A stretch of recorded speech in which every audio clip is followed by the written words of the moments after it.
नमस्कार, स्वागत है आप सबका जीवीएन 24 न्यूज पर। मैं हूं आपके साथ तनीषा भारद्वाज। वैद्यनाथ प्रसाद यादव की रिपोर्ट में आपको दिखा रही हूँ। देवघर में भारत बंद का दिखा असर, दुकानें रही बंद। एसटी, एससी, ओबीसी माइनॉरिटी को इंडिया गठबंधन ने बंद करने में दिया साथ। विभिन्न चौक चौराहे पर अपनी मांग को लेकर विरोध प्रदर्शन करते रहे। मौके पर पहुंचे पुलिस समर्थकों ने नगर थाना देवघर में दी गिरफ्तारी। झामुमो जिला अध्यक्ष संजय शर्मा ने कहा कि केंद्र सरकार ने गलत तरीके से आरक्षण को समाप्त किया है। साथ ही उन्होंने कहा कि केंद्र सरकार के इशारों पर न्यायालय में भी काम कर रहा है। जब तक हमारी मांगे पूरी नहीं होती है तब तक हमारा विरोध प्रदर्शन जारी रहेगा। भारत बंद का आगाज रखे हुए हैं, इसका क्या मेन मकसद है बंद कराने का? इसका मतलब है एससी और एसटी आरक्षण में वर्गीकरण करना। ये सुप्रीम कोर्ट का मनमानी है।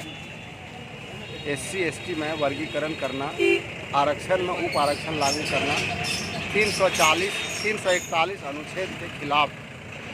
लेकिन सुप्रीम कोर्ट में जो कॉलेजियम सिस्टम से ब्राह्मण लोग जज बनते हैं, वो लोगों का अपना मनमानी चल रहा है, जो हम लोग चलने नहीं देंगे। क्या नाम हुआ सर आपका? मेरा नाम बीके आनंद हुआ, बसंत कुमार आनंद। देवघर विधानसभा से प्रत्याशी रहते हैं और अभी 5 साल से घर द्वार त्याग के क्षेत्र में हैं अगला चुनाव के लिए। गिरफ्तारी किस विषय पे गिरफ्तारी हुई आप लोग की? क्या बोले? अभी जो आप लोग यहाँ पे जो गिरफ्तारी हुआ था, किस विषय पे आप लोग किया गया था? आज आप देख रहे हैं कि माननीय सुप्रीम कोर्ट द्वारा जो आरक्षण में छेड़छाड़ किया जा रहा है, उस आरक्षण में जो बांट रहा है, उसके आरक्षण के उसके आदेश के खिलाफ जो आरक्षण बचाओ संघर्ष समिति द्वारा पूरे देश में भारत बंद का जो आह्वान किया था, उस आह्वान के समर्थन में भाकपा माले केंद्रीय कमेटी पूरे देश भर में समर्थन में उतरी है। उसी समर्थन में हम लोग पूरा गठबंधन के भी नेता थे, हम लोग भी थे। और आज हम लोग देवघर टावर चौक में हम लोग बंदी में थे और वहाँ से हम लोगों की गिरफ्तारी हुई है। और गिरफ्तारी के बाद हम लोग आए हैं थाने में। और ये जो भारत बंद हम लोग का आज सफल रहा कि जो आरक्षण में छेड़छाड़ कर रहा, आरक्षण को जो बांट रहा है, ये बांटने का हम लोग नहीं चलने देंगे।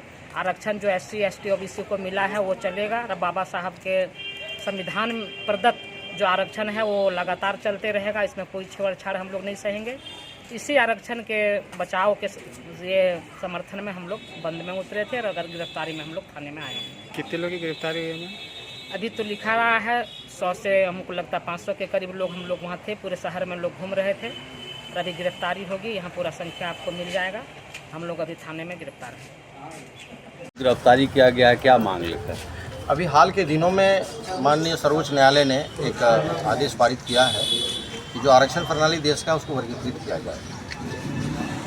अब यह जो आदेश पारित हुआ है, इसमें निश्चित केंद्र सरकार की षड्यंत्र है।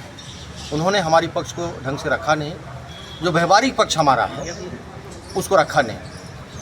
तो हम लोग आज जो भारत बंद का आह्वान आरक्षण बचाओ संघर्ष मोर्चा ने किया है, उसके समर्थन में झारखंड मुक्ति मोर्चा हम लोगों ने सशरीर सक्रिय होकर भाग लिया है। और हम बताना चाहते हैं कि इससे हमारे समुदाय को विभक्त करने का एक व्यवस्था हो जाएगी। जो यूनाइट शक्तियाँ हैं जो अभी तक अपने हक नहीं ले पाई है, गौर करने की ज़रूरत है कि मसला वर्गीकरण का नहीं है। मसला होना चाहिए था कि इतने दिन आरक्षण प्रणाली रहने के बाद क्या उन समुदायों के आबादी के अनुपात में उन्नति हो गई? क्या सरकारी दफ्तरों में जितनी आबादी में एससी, एसटी, माइनॉरिटी, ओबीसी है, उस तादाद में लोगों को सर्विस मिल गया? या उनके बच्चे इंजीनियरिंग, आईआईटी, मेडिकल कम्पीट करने लगे? इन विषयों पर चर्चा नहीं हो रहा देश में। शुरू से बातें हो रही है, जब से भाजपा नीति सरकार केंद्र में आई है, एक आरक्षण को टारगेट किया जा रहा है, इसी पर टिप्पणियाँ आ रही है, इसी पर चीज़ें बात हो रही है। आपका आज कितने लोगों ने वो डाटा आपको मिल जाएगा। पूरे बहुत सारे लोगों ने, हज़ारों की तादाद में लोग सड़क पर थे। और रही बात अरेस्टिंग का, तो नेता लोगों ने दिया, एक सांकेतिक है और कोई जरूरी नहीं है कि सारे लोग अरेस्ट हो, मगर समर्थन तमाम जनता से भी मिला, दुकानदारों से मिला। तो उनका तो अरेस्टिंग नहीं होगा, वो तो हमारे समर्थन में रहे। लेकिन नेतृत्वकर्ता लोगों ने का अरेस्टिंग हुआ है। पुलिस प्रशासन पहुंची और उन्होंने कहा कि आप लोगों का बंद तो हम ये करते हुए लॉ एंड ऑर्डर का विषय भी बनता है, मेला परिक्षेत्र भी है, उसको ध्यान में रखते हुए हम लोगों ने गिरफ्तारी की। फिलहाल इस खबर में इतना ही। लगातार देश और दुनिया की तमाम खबरों को देखने के लिए बने रहिए जीवीएन 24 न्यूज के साथ।